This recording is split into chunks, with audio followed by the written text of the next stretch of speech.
اعوذ باللہ من الشیطان الرجیم بسم اللہ الرحمن الرحیم فلما نسوا ما ذکروا به فتحنا عليهم ابواب كل شيء حتى اذا فرحوا بما اوتوا اخذناهم بغتة فاذا هم مبلسون صدق اللہ العظیم فلما نسوا ما ذکروا به فتحنا علیہم ابواب کل شیء، پھر انہیں فلما نسوا، جب انہوں نے بھلا دیا، ما ذکروا به، اس نصیحت کو جو انہیں کی گئی تھی، فتحنا علیہم، تو ہم نے ان پر کھول دیے، ابواب، دروازے، کل شیء، ہر چیز کے، حتی اذا فرحوا، یہاں تک کہ جب وہ خوش ہو گئے، بما اوتو، ان چیزوں کی وجہ سے جو انہیں دی گئیں، اخذناہم بغتتاً، تو اچانک انہیں ہم نے پکڑ لیا، فاذا ہم مبلسون، جس کی وجہ سے وہ لوگ مایوس ہو کر رہ گئے، فقطع دابر القوم الذین ظلموا، پس کاٹ دی گئی دابر القوم، قوم کی جڑ، الذین ظلموا، ایسے لوگوں کی جو ظالم تھے، پھر کاٹ دی گئی ایسی قوم کی جڑ، الذین ظلموا، جو لوگ ظلم کرنے والے تھے، والحمد للہ رب العالمین، اور تمام تعریفیں اس اللہ کے لیے ہیں جو تمام جہانوں کا پروردگار ہے، تمام جہانوں کا پالنے والا ہے۔ ان آیات میں اللہ تبارک و تعالیٰ نے یہ بات ارشاد فرمائی کہ جس وقت اللہ پاک نصیحت فرماتے ہیں اور انسان کو اپنی طرف متوجہ فرماتے ہیں، اور کبھی انسان کو دے کر پھر آزماتے ہیں، کبھی انسان سے لے کر آزماتے ہیں، اسے چاہیے کہ دونوں حالات میں اللہ کی طرف متوجہ رہے۔ پچھلی آیت کریمہ میں یہ بات گزری تھی کہ پھر جب اللہ تبارک و تعالیٰ کی طرف سے ان پر کوئی تکلیف آتی ہے تو کیوں نہیں یہ گڑ گڑاتے، کیوں نہیں اللہ کی طرف متوجہ ہو جاتے؟ حقیقت بات یہ ہے کہ ان کے دل سخت ہو چکے ہیں۔ نبی پاک صلی اللہ علیہ وسلم کی حدیث مبارکہ ہے کہ نیک بخت وہ شخص ہے جو دوسرے کو تکلیف، پریشانی، مصیبت، آزمائش میں دیکھ کر خود نصیحت حاصل کر لیتا ہے۔ اگر ہم دنیا جہان کی خبریں سنتے ہیں، کہیں پر زلزلہ آ گیا، کہیں پر دھماکہ ہو گیا، کہیں پر جو ہے سیلاب آ گیا، کہیں پر کچھ لوگ بیچارے کسی حادثے میں مارے گئے، اگر ہم اپنی زندگی کا رخ نہیں بدلتے، ہم اپنی زندگی کو تبدیل نہیں کرتے، اسی طریقے سے گناہوں کی زندگی گزارتے رہتے ہیں، تو یہ بڑی بدقسمتی والی بات ہے۔ ایک نیک بخت انسان جو ہے، حدیث مبارکہ کے مطابق وہ ان حالات کو دیکھ کر اپنی زندگی کو بدلنے کی کوشش کرتا ہے۔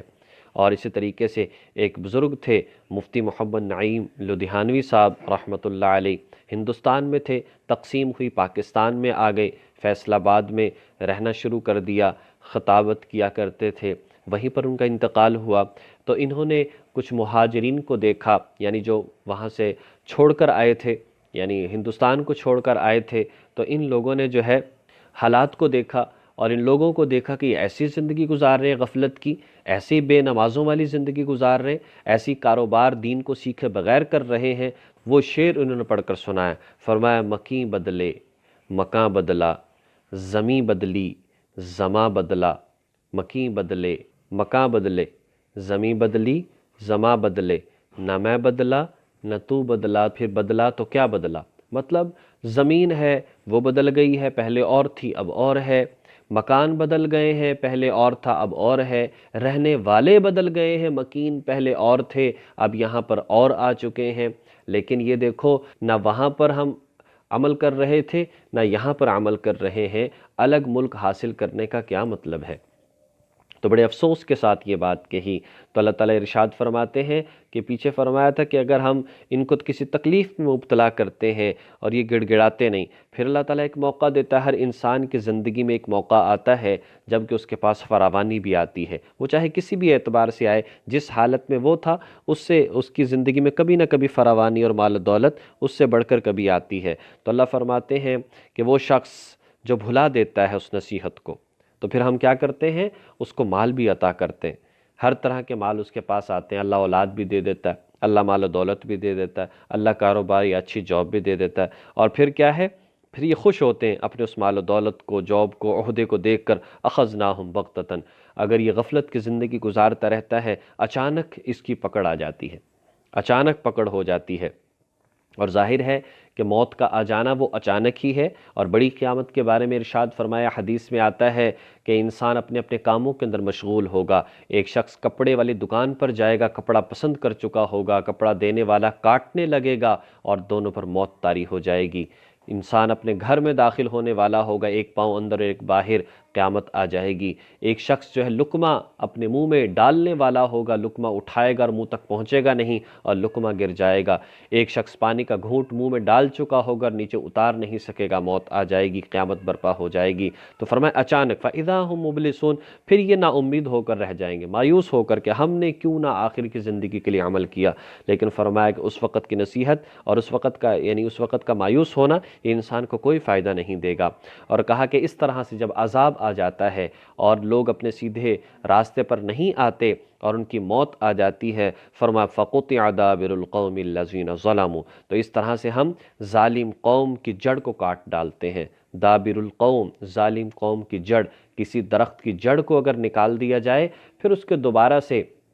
ہرے بھرے ہونے کی امید نہیں کی جا سکتی، لیکن اوپر سے سارے کو کاٹ دیا جائے، جڑ باقی رہے تو امید ہوتی ہے کہ دوبارہ سے پھوٹ پڑے گا۔ اسی طرح فرمایا کہ ایسی قوم جو سیدھے راستے کی طرف نہیں آتی تو اللہ تبارک و تعالی اس کو ختم کر کے رکھ دیتا ہے، یعنی کیا مطلب، دوبارہ آنے کا اس کا راستہ نہیں ہوتا۔ اور فرمایا والحمدللہ رب العالمین، تمام تعریفیں اس اللہ کے لیے ہیں جو سارے جہانوں کا پالنے والا ہے۔ سوال پیدا ہوتا ہے آخر میں یہ کیوں کہا، اتنے عذاب والی کیفیت ذکر کی ہے اور پھر کہا کہ تمام تعریفیں اللہ کے لیے ہیں؟ یہ اس کا جوڑ اصل میں یہ ہے، دیکھو ایک شخص ہو جو کہ بیچارہ ایسا ہے کہ ڈاکٹروں نے کہہ دیا بھئی آپ کے ہاتھ میں مسئلہ ہے، اللہ حفاظت فرمائے، آپ کے پاؤں میں یہ مسئلہ ہے، اگر اس کو کاٹا نہ گیا تو سارا جسم ضائع ہو سکتا ہے اور موت جو ہے واقع ہو سکتی ہے، لہٰذا اس کو کاٹنا پڑے گا۔ اب آپریشن ہوتا ہے اور آپریشن کامیاب ہو جاتا ہے اور اس کے بیچارے کے پاؤں یا انگلی یا ٹانگ کو یا ہاتھ کو کاٹ دیا جاتا ہے تو وہ کہتا ہے کہ اللہ کا شکر ہے کہ اللہ پاک نے موت سے بچا لیا۔ تو فرمایا کہ جو لوگ ظالم یہ فتنہ فساد پھیلاتے ہیں، یہ دنیا میں اللہ پاک کی رحمت کو دور کرنے کا سبب بنتے ہیں، اللہ کے قہر کو آنے کا سبب بنتے ہیں۔ جب اس کو ختم کر دیا گیا تو گویا کہ باقی لوگوں کے لیے ایک تو نصیحت ہو گئی کہ یہ لوگ سیدھے راستے پر آ جائیں، اور دوسرا یہ ہے کہ ظالم لوگ جن کی وجہ سے پریشانیاں آ رہی تھیں ان کا خاتمہ کر دیا گیا، اس بنیاد پر تعریف کی جا رہی ہے۔ بہرحال ان آیات میں جو بات بیان فرمائی گئی ہے وہ یہی ہے کہ انسان اپنے وقت کو غنیمت جانے، اس دنیا کو غنیمت جانے اور اپنی آخرت کے لیے عمل کرے۔ عقل مند اور سمجھدار بھی وہی ہے۔ اللہ تبارک و تعالی ہمیں صحیح طریقے سے قرآن پاک کو سمجھ کر اس پر عمل کرنے کی توفیق نصیب فرمائے۔